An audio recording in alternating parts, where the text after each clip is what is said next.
Homocélé Voice, la voix de l'ECC.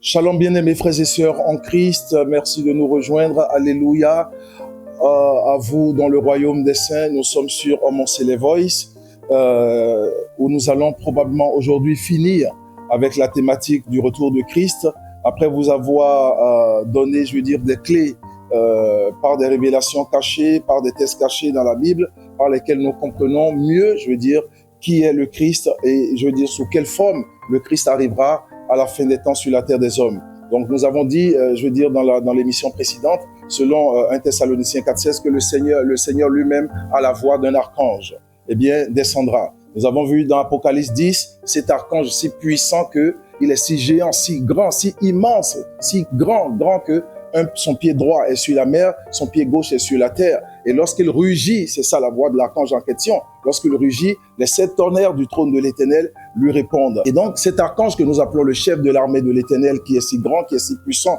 qui est si immense, c'est lui qui porte le don de Dieu, c'est lui qui est la parole de Dieu, c'est lui qui est le Fils de Dieu, qui a adombré totalement Jésus au milieu des hommes afin d'ordonner le salut. Il revient à la fin des temps en tant que juge, en tant que combattant. Et alors, je disais que le test de Daniel 12 est le test par lequel nous comprenons définitivement à quel moment est-ce que le Seigneur revient. Nous commençons donc la lecture de ce test. Daniel 12 à partir du premier verset. Écoutez bien et prêtez attention. Bien-aimés, écoutez très bien et prêtez attention parce que nous serons obligés d'aller vite par rapport au temps que nous avons. En ces temps-là se lèvera Michael, le grand chef.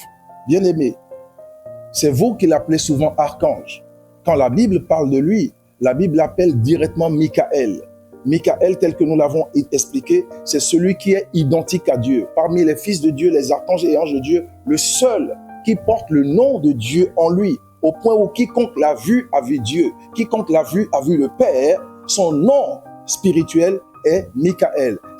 Et c'est Michael qui est le chef des armées, qui a sauvé les anges dans la guerre du ciel et qui est venu sur terre. C'est lui qui conduit le peuple des saints sur la terre. C'est lui qui est venu sur terre afin de sauver la terre.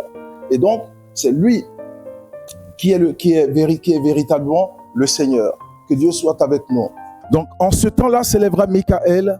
Il est appelé le grand chef. Si Jésus est le grand chef, si Jésus est le chef suprême, tel que nous le disons, pourquoi Michael peut-il être encore appelé le grand chef? Nous parlons évidemment de la même personne. C'est parce que vos hommes de Dieu ne vous ont pas souvent dit qui est Michael que vous croyez que non, c'est juste un ange comme un autre. Vous dites Jésus est supérieur aux anges. Jésus est le chef des anges parce que Michael est le chef des anges. Michael est le chef de l'armée de l'Éternel en tant que recteur. Alors la Bible appelle le défenseur des enfants de ton peuple. C'est le défenseur des enfants du peuple de Dieu. C'est le défenseur d'Israël. C'est le défenseur des élus. C'est le défenseur de tous ceux qui sont nés de la race d'Abraham et qui ont cru en Jésus de Nazareth, ayant donné leur vie à Jésus pour appartenir à la sainte maison de Dieu. Michael est leur chef. Michael est leur défenseur.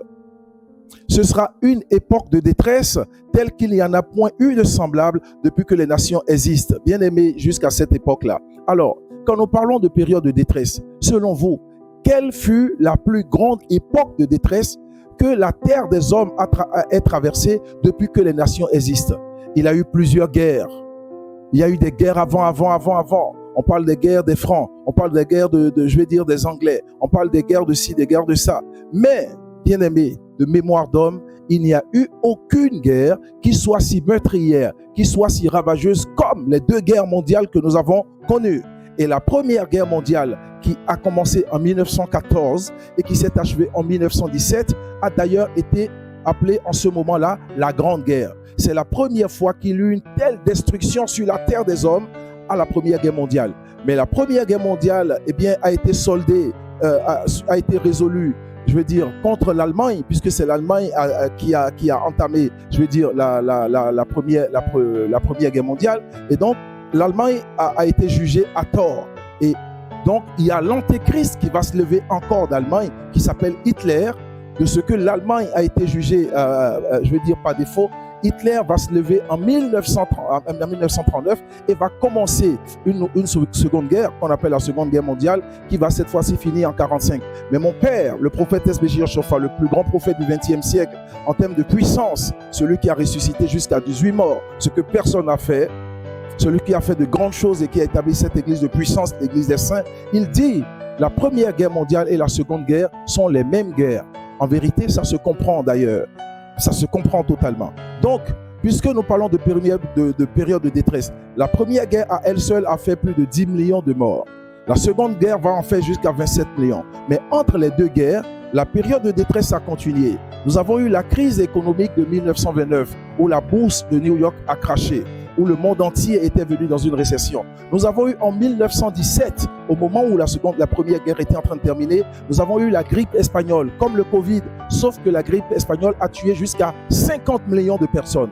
Donc entre 1914 et 1945, cette période fut la plus grande période de détresse que les humains n'aient jamais connue. Il est bien que je situe cette période pour vous, nous allons y revenir car l'église du christianisme céleste va arriver 2 ans seulement après la fin de la Seconde Guerre mondiale.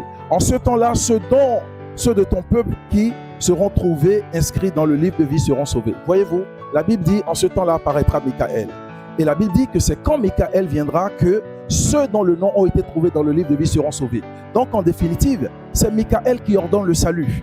En définitive, c'est Michaël qui ordonne le salut. Nous disons que c'est Jésus qui sauve, mais par la révélation des choses à venir, reçue par Jean, tel que le Seigneur lui-même lui a donné cette révélation des choses à venir, eh bien, il lui dit clairement que c'est quand Michaël sera arrivé que le salut sera ordonné. Et il continue en disant, plusieurs de ceux qui dorment dans la poussière de la terre se réveilleront, les uns pour la vie éternelle, les autres pour l'opprobre éternel. Ça veut dire encore que c'est quand Michaël sera arrivé que la résurrection sera activée. Alors que Paul nous avait dit que c'est le Seigneur qui ressuscite en premier en tant que prémisse et à son avènement, les morts ressusciteront. Mais la Bible nous dit maintenant que c'est Michaël qui active le salut et c'est Michaël qui active la résurrection. Il est important que nous comprenions ces choses-là. Et donc, nous poursuivons la lecture.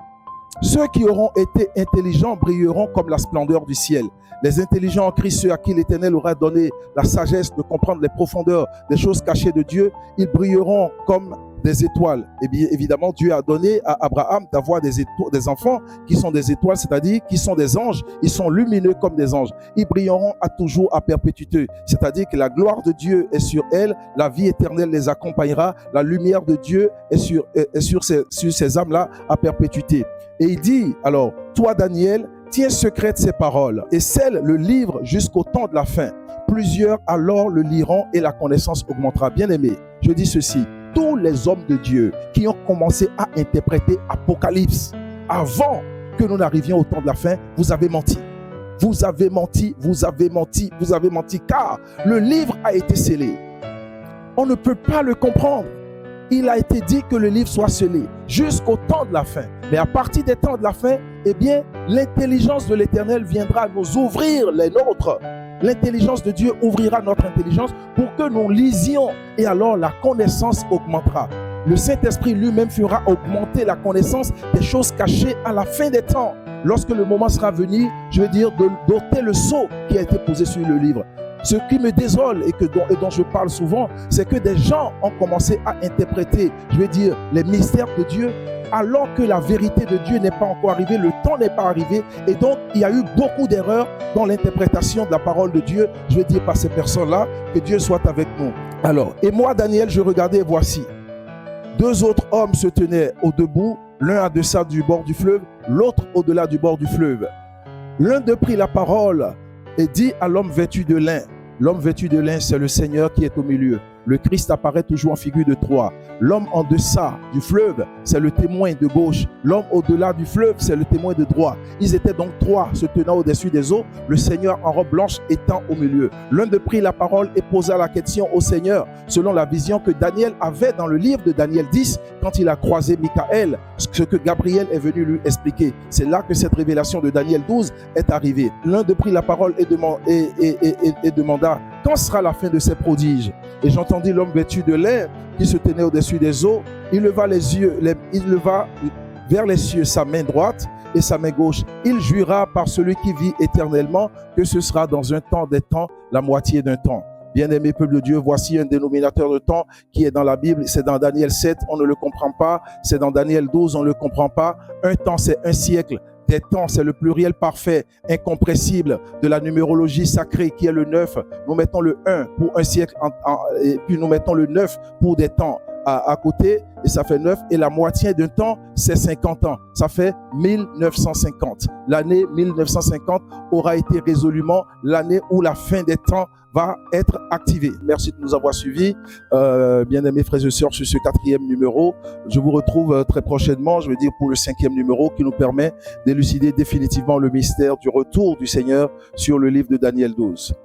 Soyez bénis.